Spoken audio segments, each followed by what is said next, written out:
they don't ask any real questions either. I'll go through an interview process and they won't ask me anything about the programs I use, about how I reached my strategy for work that I did. There was one interview process that did. The rest, they didn't ask me anything. I remember Did you feel good when they would ask you about it? I yeah, and I mean, get of so course. excited. Like I feel You so like to good. get grilled. Yes, and I like to tell them like this is how we came up with the concept, this is how we brainstorm, this is a strategy, this is how we're reaching our demographic.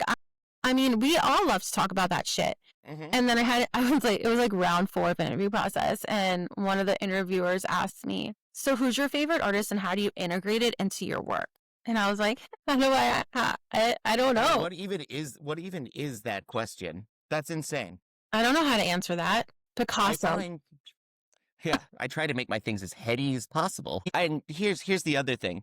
Do you find this process has been going on way too long now? Like, Yeah. there's too many rounds, there's too much anything. Because I feel like when I started in this industry, which was 13, I started in 13. Mhm. I feel like you had one, maybe 2 interviews, Yeah. and that was it. You like talked to a recruiter. I talked to like a CD and like a CCO, and maybe that was the entire interview process. And now, even for freelance jobs, I've had to talk to more people than that, which is crazy. That's Yeah. bananas for freelance Right. work. I mean, I started Granted, in freelance work going to agencies, but still. Yeah, I started in December 2007. And I Mhm. only remember this because my first interview was like such an amazing experience. And I was just so happy to get a job in advertising. And then when I left that shop, went to another shop, I interviewed with one person, the creative director, hired, got the job. This was all in-person interviews. Mhm. Then I left there, and this was in 2013, actually, when you started, and I started working remotely. And I've been remote for the past 12 years. And so I've Mhm. gone from working remotely, meeting with one creative director. Then at my other agency, meeting with a recruiter and a creative director, hired. My next agency, creative director, hired. And then when I left there, I met with a recruiter, went into an internal contract, like met with a recruiter, hired, like she hired me, the next day or whatever it was, Mhm. the next week.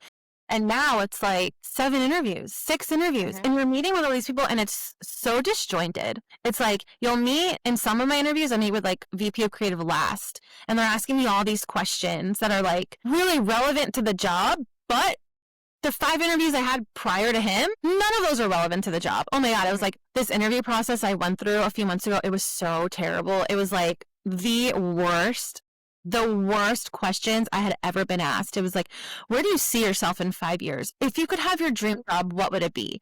Well, not sitting here talking to you about What does this have to do irrelevant with bullshit. anything? No, it didn't. And then this person was like, what else did they say? Oh, how do I, if I'm remote, how do I brainstorm ideas? How do I work with a partner who's also remote? I don't know, the same way you would, like this, talk back and forth. It's not, this isn't, it was just like the person was so junior and the questions were so irrelevant to the role. And I walked away just in complete shock that they're even allowed to interview a candidate. Why are they even allowed? Like, that's another thing too. And then the dragging out of the process. Mhm. Like, you interview with one person and then a month goes by and you hear nothing. And they're like, hey, you're moving forward to round 2, but it's been 4 weeks. It's like, What is the point of that? Like, I don't know. It's so weird. I remember even 2019, 21, things moved fast still. And in the past 2, 3 years, it feels like there's been full brakes thrown on everything. Yeah. But like companies almost really have to fight to bring people on. We need this person to do this. We need this role. And every step of the interview process is almost proving that they need that person. That's why they have 5 rounds and 5 stakeholders. And everyone's too afraid of making a mistake, too, of Yeah. bringing the wrong person on. Yeah. That's why 45 people are in these meetings, and 45 people have a stake in you getting hired or not. Right. It's so silly.